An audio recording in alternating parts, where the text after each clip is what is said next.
Well, I was a waitress all through college and worked my way through college as a waitress.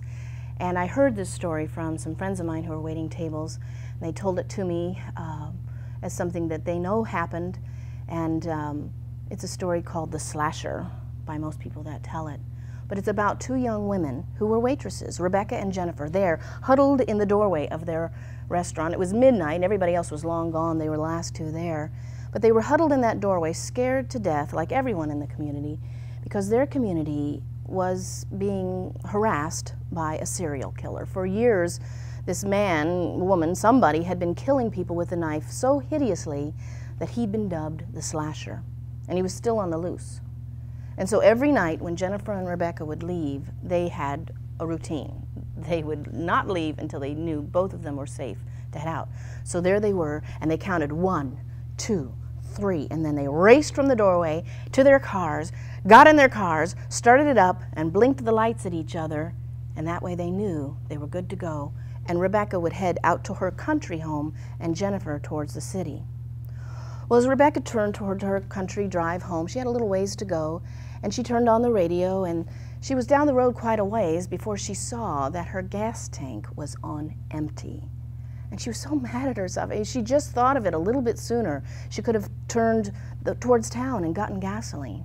But now, towards home, there was only one option, Joe's Country Market, and it would be closed. But Joe lived upstairs and was a friend of everyone, and he'd wake up and get her gas. He wouldn't be happy about it, but she would be able to do that and make it home. She thought she'd make it there. Well, so she settled in for the rest of the ride, and the music suddenly stopped. And a news bulletin came across the airwaves, and it said, "Attention! The Slasher has claimed its 9th victim. Mr. Eli Williams was killed tonight, but before he was killed, he was able to wound the Slasher. So be on the lookout for someone wounded. Don't let them in your home, and call the police immediately." Well, she was just taking this in and had just flicked on her high beams when she sees there by the side of the road up ahead an elderly man in his long gray hair. His clothes looked disheveled even from this distance, and she's slowing down, pulling. Is it someone she knows? Maybe she should give them a ride. It would be good to have company after hearing that report. But then, as she's slowing down, she sees that this man's white beard is matted with blood. His clothes are torn and disheveled and bloody also, and his piercing blue eyes are looking at her, and he's just reaching out for the door handle with one hand, and in the other hand she sees that he's wielding a long, sharp knife. So just as he's reaching out, she floors it and gets away from him, but she can almost smell that blood. She can almost hear his heavy breathing as she watches him racing down the highway after her, waving that knife. As if she's going to stop now? No. She continues way too quickly around a curve and is out of sight of him and around that curve. And there he is again, right in front of her in the middle of the road. And she has to swerve out of the way to get around him. And she thinks, how could he be? He was just there. There's no way he could be this. And now he's there. But she drives even faster. She's going 60, 70, 80 miles an hour up this hill, and she knows on the other side of the hill is Joe's Country Store and help, and she could tell about this man. Well, just in the middle of that hill, her engine dies.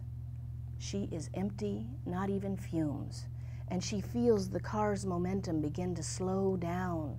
But she's going so fast that she does believe that she can make it over the crest of that hill on pure momentum itself. And she's just gritting, her hands clenched on the wheel as she goes down to 50, 40, 30, 20 miles an hour, and she's right there at the crest of that hill. And there he is again! He's right in the middle of the road, and this time there's no avoiding him. And she just runs right over him. But she doesn't hear a thud, nothing. And she looks behind her, and there he is up again and reaching out for the back of the car.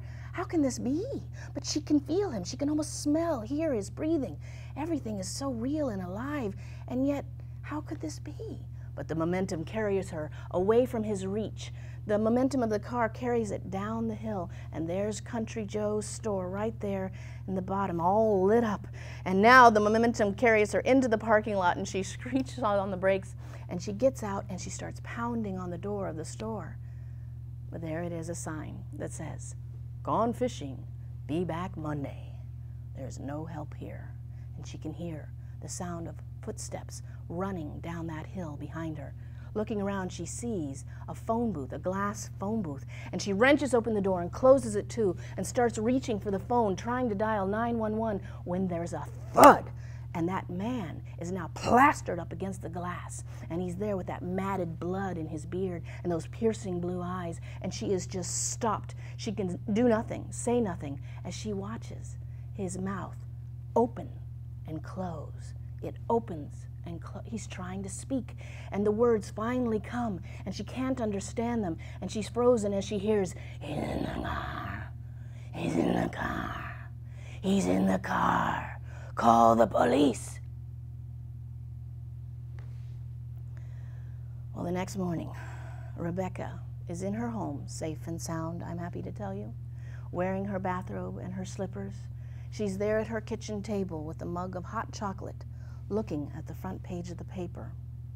The front page of the paper has all the victims' pictures, all 8 of them, and then the 9th one, who had just been killed last night, Mr. Eli Williams. And as she looks at that picture, she knows the man. His white beard, his piercing blue eyes. He was her ghostly savior. The one who'd been chasing her all night was not the slasher, but her savior, who'd been trying to stop her, to tell her, "He's in the car, call the police."